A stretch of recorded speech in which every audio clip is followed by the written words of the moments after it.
Hey guys, welcome to a new episode of EVE for Beginners. This time we're going to go through ship fitting and just some general information on how to fight with ships, fit with ships, what they need, what to fly, etc.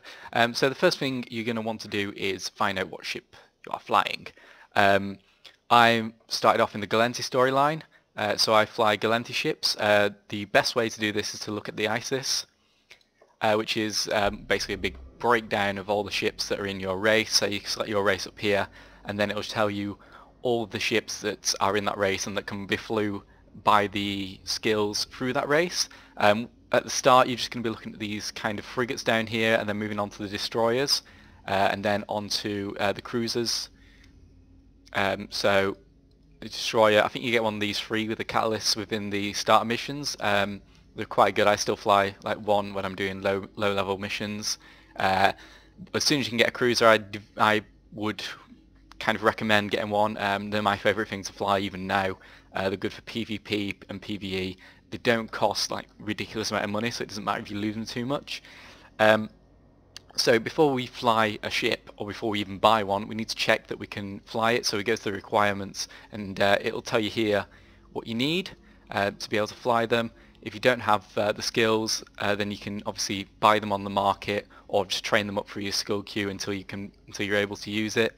On the like rundown of each ship as well, there is a mastery kind of rating now, and it tells you which skills are best to train for this. So as you can see, I'm missing 2 skills to be able to on the level 2 mastery on this. These will obviously build up until you get onto the battleships. I fly a Dominix now, and I'm on the level 2 mastery for this at the minute. So for the level 3, I need to get my combat drone skills up, which just need interfacing. I don't know why I haven't actually done that. I should probably just train it so it's up there.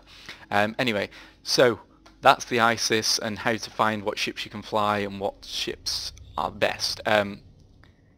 When you are outfitting a ship, it is best to know what its kind of traits are. So bonuses, that's what I was looking for. So this Dominix is a battleship that's for drone fighting. So you drop your drones and then they do the damage. Obviously you can see with each battleship level I get 10% bonus to my hit points and optimal range and tracking speed. If I go to say a different ship that's got a different kind of specialism, this is my exploration frigate. So it's got core and combat scanners. So each ship has a bonus based on its role. And role bonuses are very important that you need to do. So if you, for example, if you're going for exploration, buy an Imicus on the Gallente. If you're in the Mar, buy their kind of exploration frigate. So basically play to each of their strengths. The next thing is actually fitting your ship. Gallente as a race are what known as armor tank, and other races shield tank. It's very important to know the difference between these two things. If again I go back to my battleship, I can look at the fitting on it by pressing the fitting menu here. I have my nanoplating for helping my armor resistances. I have 2 armor repairers on this, and I have a damage control. This is known as an armor tank. So basically it doesn't matter about my shields. I know my shields are going down, but my armor is a lot stronger. Because of the adaptive nanoplating, it gives it more resistance to damage types, and I will be running armor repairers that will basically like keep my armor repairing as it goes. If I get to the end of my armor, I know I need to like try and warp out or try and get away because I'm going to get killed.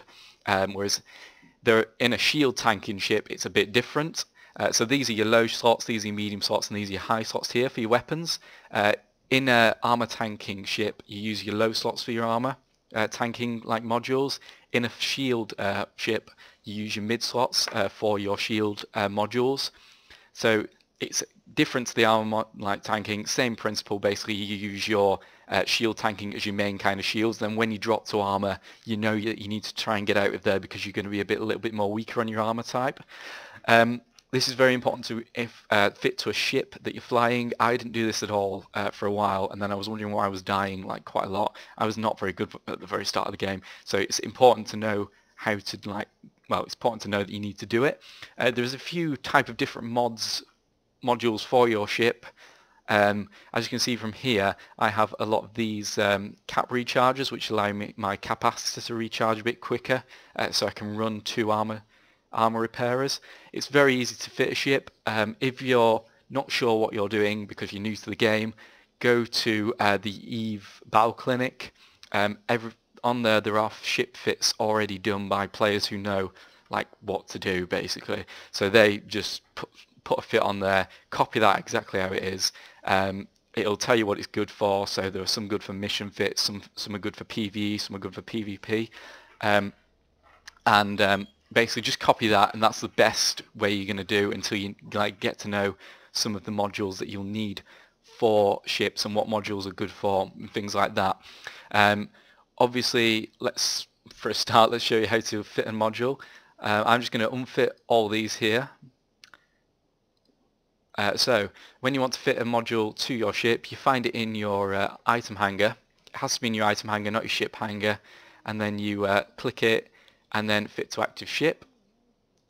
To unfit it, you just click the little unfit button or right click and unfit. Another way to do it is just to click and drag it. To load this with antimatter, to load charges into it even, just like click and drag, or yeah, just click and drag. That's the basic way of how to fit your ship. You'll see that we have several little readouts, your CPU here and your power grid. Your power grid is how much power you've got, your CPU is how much CPU you've got. Each module takes up a certain amount, so if I show the info on this module and the fitting requirements, I see that it takes 38.4 teraflops of CPU and that much power grid. So you need to make sure that you have enough power grid and CPU to fit the modules that you want. This can be upgraded by skills, so certain skills make things cost less CPU and power grid to fit. These skills can be found in your skills menu. I think they are fitting. They should be anyway. Yes, yeah. So Spaceship Command does that, and then you're scanning. Is it scanning? No, engineering, sorry. Engineering are all your cap managements and your upgrades that will increase that. Another thing that you need to look out for is your capacitor up here. As we can see, mine says it depletes in 5 minutes 48. That means how long you can run every single module on your ship before the capacitor runs out of charge. This is important. You will hear people saying cap stable. To have a cap stable ship is something that you can run all its modules and not run out of charge ever. Mine is not stable because I have an afterburner fit. When I turn this off using this, you can see that I get stable. So this means I can run all my weapons and all my armor repairers at the same time, and I know that my ship will never run out of charge. So that's very important to know. That's what cap stable means when you see people doing that. Quick rundown of this as well. I can see if I load all my charges again into these, I can see that my offense will be 154.6 DPS from guns and 205 from drone hits. This is your missile launchers. I'm a Galante Federation, don't really use missile launchers. I mean, you can train to do it. Anyone can cross-train into any of the things, but the Galante ships don't get bonuses for missile launchers. I think it's Caldari that are missile launchers as a whole, but don't quote me on that. Then we go down here and we can see that we have our resistances. My armor has the most resistance over the shields and the hull. That's why I armor tank, because that's where the ship has its best points. I also have something called a damage control here. When I turn this on, it increases each of my damage resistance, so my shield, armor and hull damage. Pretty much all fits have these included. I use adaptive platings. You can get specialist platings for each kind of damage type which do more, but because I do PvE rather than PvP, I don't always know what I'm going against because sorry, that's completely wrong. Because I do PvP over PvE, I don't always know what an enemy is going to fire. If you're doing PvE as a very specific place in space, you're going to know what your enemy's strengths are and what they fire, so you can use specialist plating.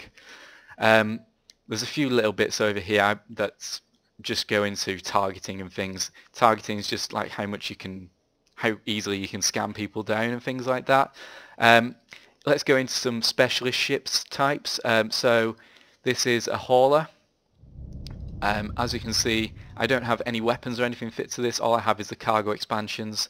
This is because it doesn't actually need them because, well, if I get shot, I'm probably going to die in this, which is, you know, why I don't carry anything. Another thing is the mining ones, which I will go with other fits for these in the mining specialist kind of episode that I'm going to do on mining. Basically, they fit different types of modules in the first one, so I've got strip miners and survey scanners. Like I said, you're not expected to know how to fit ships from the start. The best way to learn is to go and go on Battle Clinic and just learn from fitting different kinds of ships. Obviously this is a completely different type of ship altogether. It's not an offensive ship, so it's got no weapons, it's got just cloaking devices and scanning things for doing exploration. This is the ship. I use this right now in nullsec even. So it just goes to show that you can use frigates even though you're quite far on in the game and you have quite a lot of money. You still might use frigates because they are the best thing for what you're doing at that moment in time, and because they're very cheap. So if you're going to get killed in nullsec, like I do often, because obviously I don't have any offensive capabilities, then it's best to have like a smaller ship. I hope this helps teach you how to fit. I've shown you how to fit, what the little bits mean. For a more conclusive, in-depth view, you might want to go into the specific kind of PvE fitting videos that are on the internet and things like that. It's all just a bit of trial and error and learning from your mistakes, basically, like most things are in EVE. So I'm going to leave it at that. Hopefully this will help you, give you a little rundown on how to do things for a starting off kind of phase. Next episode, I think I'm going to do some market trading, just to show you how to use the market so you're not getting ripped off in the stations that you're at.